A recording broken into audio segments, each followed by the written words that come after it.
लाडक्या बहीण योजनेचा देखील प्रचार देवेंद्र फडणवीस यांनी दिल्ली विधानसभेमध्ये केलेला होता। आमचं सरकार राज्यामध्ये आहे। काही वेळासाठी थांबवते, या क्षणाची मोठी बातमी बघूयात, पुन्हा तुमच्याकडे येणारच आहे। भाजप 28 जागांवर सध्या आघाडीवर दिसतेय, तर आम आदमी पक्षाला मात्र 26 जागांवरती आघाडी मिळत असल्याचं आपल्याला बघायला मिळतंय।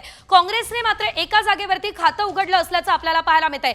सध्या आपण जर बघितलं तर तब्बल 55 जागांचे कल जे आहेत ते साम टीव्हीच्या हाती आलेले आहेत आणि या 55 जागांपैकी 27 जागांवरती आम आदमी पक्ष, 28 जागा भाजपला, तर केवळ एक जागा काँग्रेसला मिळताना सध्या तरी दिसतेय। त्यामुळे दिल्लीचा गड, दिल्लीचा तख्त नेमकं कोण राखणार याकडे सर्वांचंच लक्ष लागलेलं आहे। ग्राफिक्सच्या माध्यमातून आपण सविस्तर समजून घेतोय की आकडेवारी नेमकी कशी समोर आलेली आहे। एक्झिट पोल जे सांगत होते, एक्झिट पोल अगदी काटेकी टक्कर भाजप आणि आम आदमी पक्षामध्ये दाखवत होते आणि तशीच काटेकी टक्कर सध्या तरी सुरुवातीच्या कलांमध्ये आपल्याला पाहायला मिळते। पोस्टल मतमोजणी झाली आणि आता ईव्हीएम मतमोजणीला अगदी काही वेळात सुरुवात होईल आणि ईव्हीएम मतमोजणीमध्ये नेमके काय मोठे आणि महत्त्वाचे बदल आपल्याला बघायला मिळतात हे पाहणं देखील महत्त्वाचं असेल।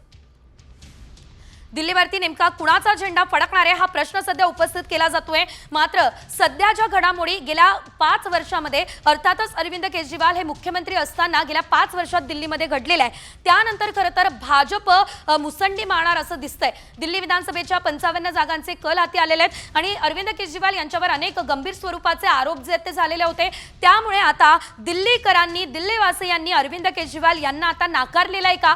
अरविंद केजरीवाल यांची जी रेवडी पद्धत आहे, मोफतच्या योजना आहेत, त्या आता दिल्लीकरांना नकोय का? की भाजपने ज्या नवीन योजना आणलेल्या आहेत, ज्या प्रकारे प्रचार केलेला आहे, भाजपने जे स्टार प्रचारक दिल्लीमध्ये पाठवलेले होते त्याचा चांगला परिणाम हा भाजपला झालेला आहे, त्याचा चांगला फायदा भाजपला झालेला आहे, हे चित्र अगदी काही वेळामध्ये स्पष्ट होणार आहे। पुन्हा एकदा आपण ग्राफिक्सच्या माध्यमातून बघतोय, 70 जागांसाठी दिल्लीमध्ये निवडणूक पार पडली, यामध्ये 36 जागा सध्या भाजपच्या वाट्याला जात असल्याचं आपण पाहतोय। केवळ एक जागा काँग्रेसच्या वाट्याला जातीये, तर 30 जागा ज्या आहेत त्या आम आदमी पक्षाकडे जात असल्याचं आपल्याला बघायला मिळतंय।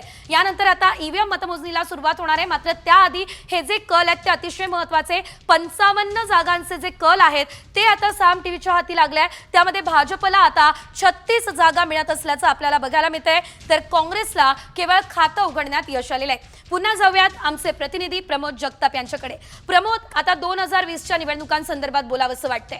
2020 मध्ये आपण पाहिलं होतं साधारणतः भाजपला केवळ 8 ते 9 जागा मिळालेल्या होत्या आणि तेच जर आपण आम आदमी पक्षाचा विचार केला तर 62 जागा आम आदमी पक्षाच्या होत्या। एवढा मोठा फरक नेमका का बघायला मिळाला आणि आता जर आपण पाहतोय तर 2024 मध्ये इतका मोठा बदल नेमका का दिसतोय, यामागची नेमकी मुख्य कारण काय असू शकतात?